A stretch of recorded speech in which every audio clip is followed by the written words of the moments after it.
I'm Edie Lush, and I'm here inside the Hub Culture Studio, Davos 2020. Marco Lambertini has come by to say hello. Thanks for coming by. Hi there, my pleasure, my pleasure. So the Director General of WWF, the worldwide network for protecting nature, promoting sustainability. Absolutely. So there's a lot of not great news. I try to give messages of hope, and when we look at some of the things that have been going on, it's not great news. Tell me where nature is in terms of global risk at the moment.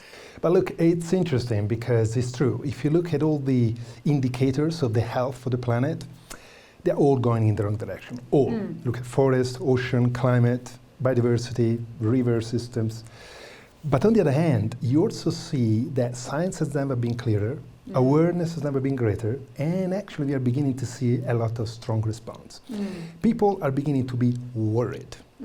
Worried about climate, because they feel it in the droughts, storms, fires. But also people are beginning to be worried about nature loss. Loss of forests, coral reefs, biodiversity, extinction.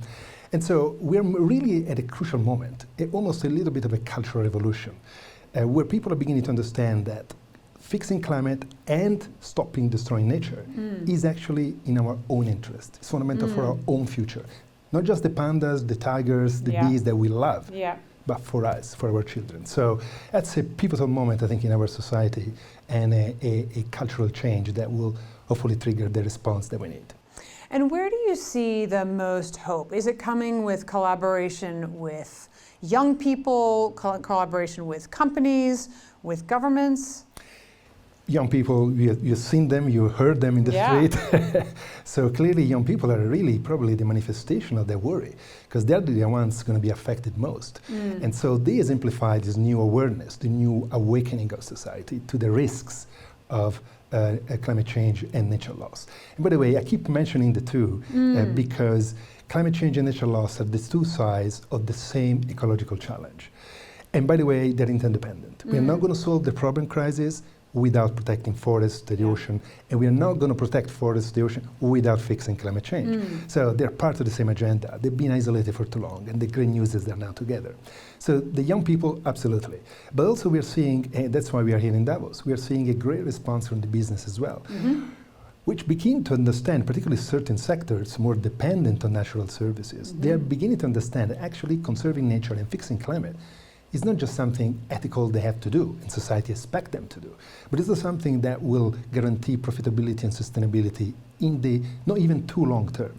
So there is a really, we're at the point of major transition. The thing is that humans are great in finding a solution to specific problems, but they forget very often the collateral effects. And so what do you mean by that? Well, for example, combustion engine, great way to generate, to fuel transportation, new industrial revolution.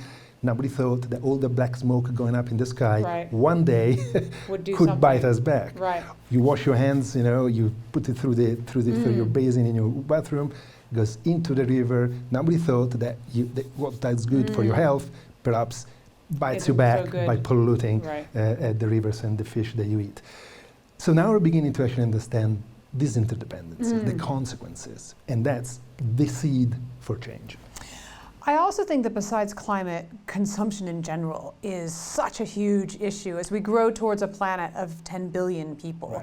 It's not population growth, really, though. It's consumption growth, right? We know in the States we consume about 32 times what an average Kenyan does. Everyone has the right to increase their standard of living, but if Kenyans are consuming as much as Americans, then we have a problem, especially for the planet. Totally right, and I would say it's both population number and consumption, because of course, we want to aspire to a population that in 10, 20 years is out of poverty, has decent lives, and therefore higher level of consumption of today.